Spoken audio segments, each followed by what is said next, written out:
Hi friends, ఇప్పుడు మనం చూస్తున్నాం కదా, ఈ 3 కాలమ్స్ ఉన్నాయి. ఇది బూట్స్ట్రాప్ని యూజ్ చేసి డిజైన్ చేయడం జరిగిందనమాట. దీన్ని ఇప్పుడు మనం ఎలా డిజైన్ చేయాలో చూద్దాము. మనకి బూట్స్ట్రాప్లో వచ్చేసి గ్రిడ్ వచ్చేసి 12 కాలమ్స్లో ఉంటుంది అనమాట. ఇక్కడ 3 బాక్సెస్లో ఉన్నాయి కదా, అంటే కాలమ్ డి 3 అనమాట. ఇక్కడ మనము డిఫాల్ట్గా బూట్స్ట్రాప్ లింక్స్ అనేవి తీసుకోవాలి. అప్పుడే మనకి ఈ కాలమ్ డీస్ అనేవి వర్క్ అవుతాయి, లేకపోతే వర్క్ కాదనమాట. ఇక్కడ నేను ఏం చేశానంటే బూట్స్ట్రాప్కి సంబంధించిన లింక్స్ ఉన్నాయి కదా, ఆ లింక్స్ కాపీ చేసి పెట్టుకున్నాను హెడ్ తర్వాత మనకు మెయిన్ వచ్చేసి HTML ట్యాగ్ ఉంటుంది. HTML తర్వాత హెడ్ తర్వాత body.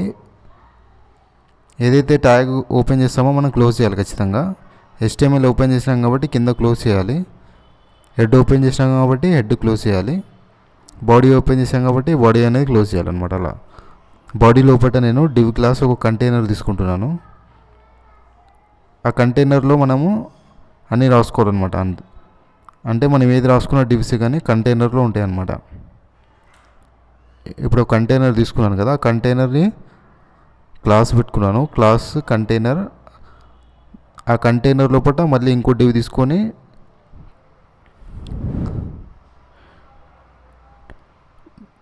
Div class column D. నాకు మొత్తము 3 కాలమ్స్ కావాలి కాబట్టి 4 తీసుకుంటాను. 4 అంటే 4 × 3 3 కాలమ్స్ వస్తాయి.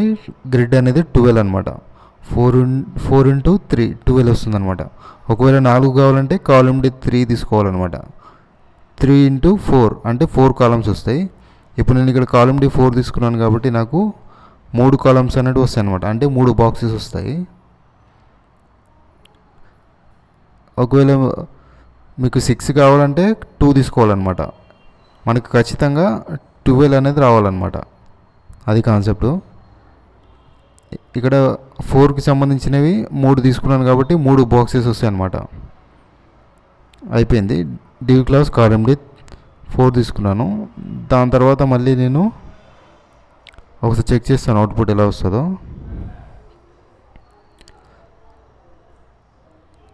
ఇప్పుడు మనకు 3 బాక్సెస్లో ఈ కంటెంట్ అనేది ఉంది కదా, ఇప్పుడు అది కనిపిస్తుంది అనమాట. మనం ఫైల్ సేవ్ చేసేటప్పుడు .html అని సేవ్ చేయాలి, లేకపోతే మనకి అవుట్పుట్ రాదనమాట. 3 బాక్సెస్ వచ్చినాయి, దాంట్లో నేను రాసిన కంటెంట్ అనేది వచ్చింది. అవి మొత్తం ఇప్పుడు ఎక్కడ మనకి కంటైనర్లో ఉన్నాయి. మనం ఈ కంటైనర్ పైన ఒక హెడ్డింగ్ అనేది రాస్తున్నాము. హెడ్డింగ్స్ వచ్చేసి మనకి హెచ్ ట్యాగ్లో రాస్తాము. హెడ్డింగ్కి నేను ఒక క్లాస్ ఇస్తున్నాను, ఫర్ హెడ్డింగ్ అని, ఏదో ఒకటి.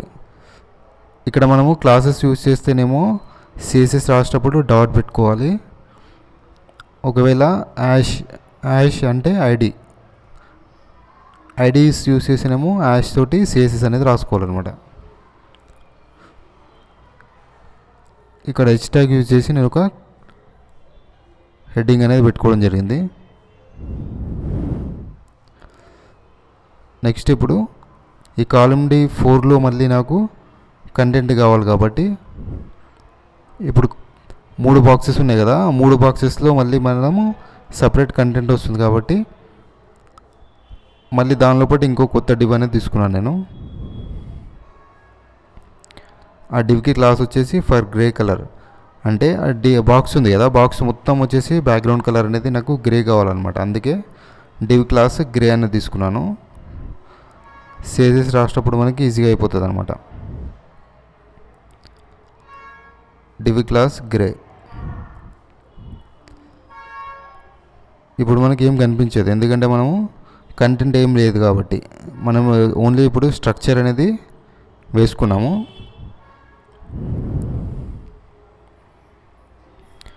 ఇప్పుడు మనము హెడ్ లోపల స్టైల్ ట్యాగ్ అనేది పెట్టుకోవాలన్నమాట. స్టైల్ ట్యాగ్ ఓపెన్ చేసి మళ్ళీ స్టైల్ ట్యాగ్ అనేది క్లోజ్ చేసుకోవాలి. ఇప్పుడు క్లాస్ కాబట్టి ఫర్ గ్రే కాబట్టి అక్కడ డాట్ పెట్టుకోవాలి. డాట్ పెడితే మనకి క్లాస్ అనమాట. ఫర్ గ్రే బ్యాక్గ్రౌండ్ కలర్ వచ్చేసి నేను గ్రే తీసుకుంటున్నాను. అంటే ఇప్పుడు 3 బాక్సెస్ ఉన్నాయి కదా, 3కి గ్రే కలరు సేమ్ కలర్ కాబట్టి అన్ని గ్రే కలర్లోనే వస్తాయి.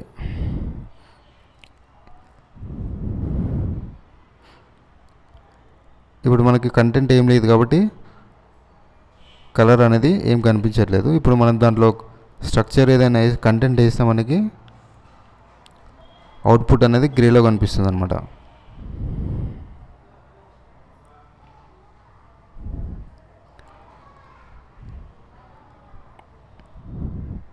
ఇక్కడ నేను ఆ బాక్సెస్ ఉన్నాయి కదా, బాక్సెస్కి హెడ్డింగ్ కోసమని ఒక స్పాన్ ట్యాగ్ అనేది తీసుకుంటున్నాను. ఈ స్పాన్ ట్యాగ్ కూడా ఒక క్లాస్ పెట్టుకుంటున్నాను, ఎందుకంటే మళ్ళీ మనము ఆ బాక్సెస్కి హెడ్డింగ్ ఉంది కదా, ఆ హెడ్డింగ్కి కలర్ అనేది ఇచ్చుకోవాలి కాబట్టి.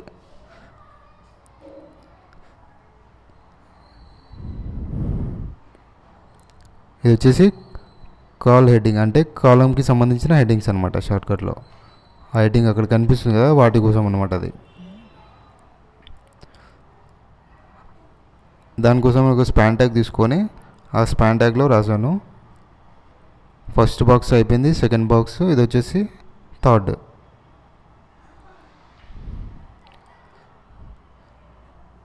ఇప్పుడు మనకి అవుట్పుట్ అనేది గ్రే కలర్లో వచ్చింది. కానీ ఇప్పుడు నాకు ఈ కాలమ్స్ ఉన్నాయి కదా, కాలమ్స్కి మాత్రము బ్లూ కలర్ కావాలి కాబట్టి నేను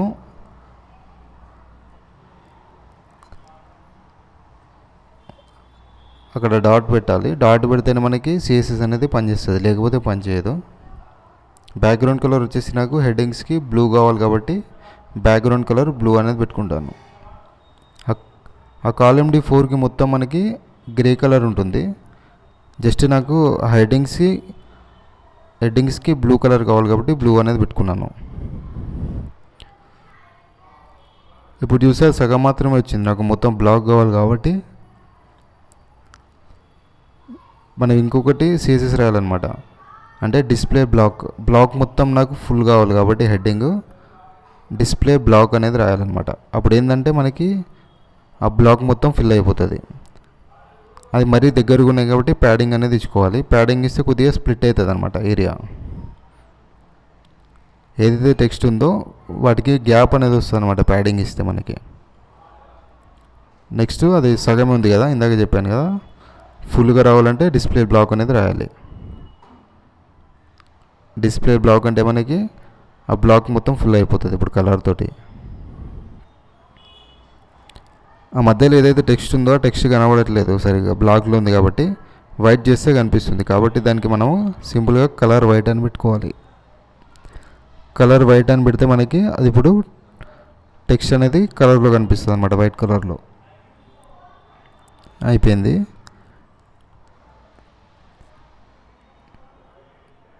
ఇప్పుడు మళ్ళీ నాకు కాలమ్ Dలో అన్ఆర్డర్ లిస్ట్ కావాలి. అన్ఆర్డర్ లిస్ట్ అంటే మనకి యూఎల్ పెట్టుకోవాలన్నమాట. యూఎల్ లోపల ఎల్ఐస్, డైరెక్ట్ ఎల్ఐస్ కూడా పెట్టుకోవచ్చు. ఎల్ఐస్ పెడితే ఏమవుతుందంటే కొద్దిగా గ్యాప్ అనేది ఉండదు అనమాట. యూఎల్ పెడితేనేమో కొద్దిగా గ్యాప్ అనేది వస్తుంది. మీకు ఎన్ని అయితే లిస్టు కావాలో అన్ని ఎల్ఐస్ అనేది పెట్టుకోవచ్చు అనమాట. ఇక్కడ ఎల్ఐస్కి మనకి బుల్లెట్ పాయింట్స్ వస్తాయి అనమాట. ఈ బుల్లెట్ పాయింట్స్ని మనము సిఎస్ఎస్ తోటి ఏదంటే అది పెట్టుకోవచ్చు అనమాట. ఐకాన్స్ కూడా పెట్టుకోవచ్చు, ఇమేజెస్ కూడా పెట్టుకోవచ్చు. ఒక్కో ఎల్ఐలో ఒక్కొక్క పాయింట్ పెట్టుకోవచ్చు అనమాట. ఇలా మనం ఫస్ట్ ఇలా డిజైన్ ఇలా మనము అలైన్మెంట్ చేసుకోవాల్సిన పని లేదు. మనం ఫస్ట్ మొత్తం స్ట్రక్చర్ వేసుకున్న తర్వాత మనకు ఆన్లైన్లో HTML ఫార్మాటర్ లేదా HTML బ్యూటిఫైయర్ అని ఉంటుంది అనమాట. దానిలో మన కోడ్ మొత్తం వేసేస్తే అదే మొత్తం మనకి మొత్తము కోడ్ అనేది అలైన్మెంట్ చేసి ఇస్తుంది అనమాట. ఇలా మనం మొత్తం అలైన్మెంట్ చేయాల్సిన పని లేదు, ఫైనల్గా కూడా చేసుకోవచ్చు అనమాట. ఇలా ప్రతిదీ అలైన్మెంట్ చేసుకుంటే ప్రొఫెషనల్గా ఉంటుంది అనమాట.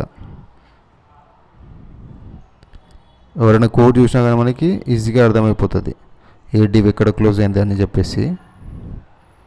ఇక్కడ ఎల్ఐ కూడా ఏదైతే ఓపెన్ చేస్తామో అది ఖచ్చితంగా క్లోజ్ చేయాలన్నమాట. ఇది వచ్చేసి మనకి HTML రూలు, ఏదైతే ఓపెన్ చేస్తే అది ఖచ్చితంగా క్లోజ్ అనేది చేయాలి. ఇప్పుడు మనకి మధ్యలో కంటెంట్ బ్లాంక్ ఉంది, దానికి పెట్టి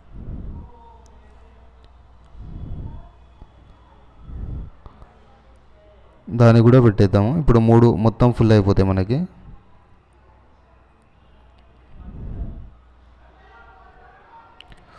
కానీ కంటెంట్ నాకు కనబడట్లేదు, కలర్ అనేది బ్లాక్గా ఉంది, కానీ కంటెంట్ కూడా చిన్నగా ఉంది, కలర్ కూడా క్లారిటీ లేదు. కాబట్టి మనం ఇప్పుడు దానికి సైజ్ కూడా పెంచుతాము, ఫాంట్ సైజ్ కూడా పెంచుతాము, లైన్ హైట్ కూడా పెంచుతాము. అది మొత్తం మనకి ఎక్కడుందంటే అన్ఆర్డర్ లిస్ట్లో ఉంది. కాబట్టి అన్ఆర్డర్ లిస్ట్కి మనకు క్లాస్ అనేది ఇవ్వాలన్నమాట. అన్ఆర్డర్ లిస్ట్ అంటే షార్ట్కట్లో యూఎల్. ఇప్పుడు మనం ఏం చేయాలంటే యూఎల్కి ఒక క్లాస్ అనేది ఇచ్చుకోవాలి. ఆ క్లాస్లో ఉన్న ఎల్ఐల మనకి ఎల్ఐస్ ఎక్కడున్నాయి, యూఎల్లో ఉంది కాబట్టి దానికి రాసుకోవాలన్నమాట. ఇప్పుడు హెడ్డింగ్ అనేది సెంటర్లో లేదు కాబట్టి దాన్ని సెంటర్లో తెప్పించడానికి టెక్స్ట్ అలైన్ సెంటర్ అనేది పెట్టుకోవాలి. ఇక్కడ క్లాస్ కాబట్టి డాట్ పెట్టుకోవాలి. ఇప్పుడు మనకు హెడ్డింగ్ ఉంది కదా, సెంటర్లో వస్తుంది. దాన్ని ఒకవేళ మనం స్క్రోలింగ్ చేయాలంటే మార్క్ యూ అనేది యూజ్ చేసుకోవాలి. ఇప్పుడు యూఎల్ ఉంది కదా, యూఎల్కి అన్నిటికీ క్లాస్ పెడుతున్నాను నేను. క్లాస్ వచ్చేసి అన్ఆర్డర్ లిస్ట్ అనమాట. ఇది అన్ని బాక్సెస్ అంటే అన్ని కాలమ్స్కి సేమ్ నేమ్ ఇస్తున్నాను. క్లాస్ అనేది అప్లై అయిపోయింది. ఇప్పుడు ఇన్స్పెక్ట్ కొట్టి మనము సిఎస్ఎస్ అనేది రాద్దాము. యూఎల్లో ఉన్న ఎల్ఐకి రాస్తున్నాం మనం. ఇప్పుడు ఈ ఎల్ఐస్ ఎక్కడ ఉన్నాయంటే మనకి యూఎల్లో ఉన్నాయి కాబట్టి మనము ఎల్ఐలకు రాసుకోవాలి సిఎస్ఎస్. ఇప్పుడు నాకు కలర్ వైట్ కావాలి, ఫాంట్ సైజ్ కూడా కొద్దిగా పెరగాలి కాబట్టి ఫాంట్ సైజ్ కూడా ఇవ్వాలి. ఫాంట్ సైజ్ ఒక 20 లేదా లైన్ హైట్ ఇస్తే కొద్దిగా గ్యాప్ అనేది వస్తుంది అనమాట. వాటికి లైన్ హైట్ ఇవ్వచ్చు లేదా ప్యాడింగ్ అన్న ఇవ్వచ్చు. కొద్దిగా గ్యాప్ అనేది క్లియర్గా ఉంది ఇప్పుడు, కానీ ఫాంట్ సైజ్ కొద్దిగా చిన్న ఉంది కాబట్టి ఫాంట్ సైజ్ కూడా పెంచుకోవాలి.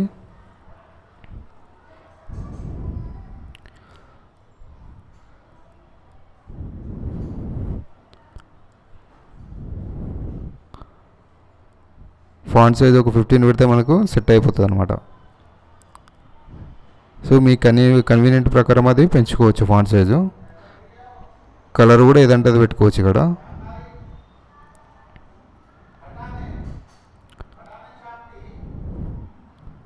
తర్వాత ఇది మొత్తం సిఎస్ఎస్ కాపీ చేసుకొని మనము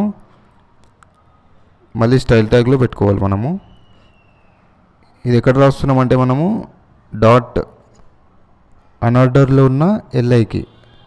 అన్ఆర్డర్ అంటే ఇక్కడ అన్ఆర్డర్ క్లాస్ ఉంది కదా, అదనమాట. ఆ యూఎల్లో ఉన్న ఎల్ఐకి రాసినాం కాబట్టి ఆ క్లాస్ నేమ్ పక్కన ఎల్ఐస్ పెట్టి ఈ సిఎస్ఎస్ అనేది పెట్టాలి. అప్పుడు మనకు ఇది అప్లై అయిపోతుంది.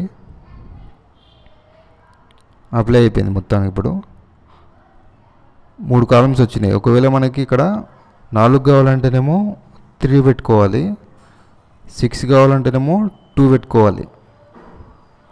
ఇప్పుడు నాకు హెడ్డింగ్ ఉంది కదా, హెడ్డింగ్ అనేది స్క్రోలింగ్ అవ్వాలి. స్క్రోలింగ్ అవ్వాలంటే మనకి ఇక్కడ డిఫాల్ట్గా ఒక ట్యాగ్ ఉంటుంది, మార్క్ యూ అని, MARQU డబల్ ఈ పెడితే మనకి టెక్స్ట్ అనేది స్క్రోల్ అవుతుంది అనమాట. అది స్క్రోలింగ్ అయ్యేటప్పుడు మనము దాని స్పీడ్ కూడా సెట్ చేసుకోవచ్చు అనమాట.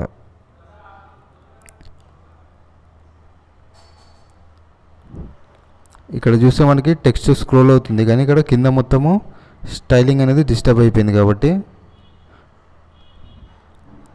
దానికి తగ్గట్టు మళ్ళీ సిఎస్ఎస్ మనము అడ్జస్ట్ చేసుకోవాల్సి ఉంటుంది. ఇప్పుడు ప్రెజెంట్ అయితే స్క్రోలింగ్ తీసేస్తున్నాను, అప్పుడు మనకి స్టైలింగ్ మొత్తం సెట్ అయిపోతుంది. సో ఇదే బెటర్ ఉంది కాబట్టి నేను ఇలాగే పెట్టేస్తున్నాను. సో ఈ విధంగా మనము బూస్టాక్ని యూజ్ చేసి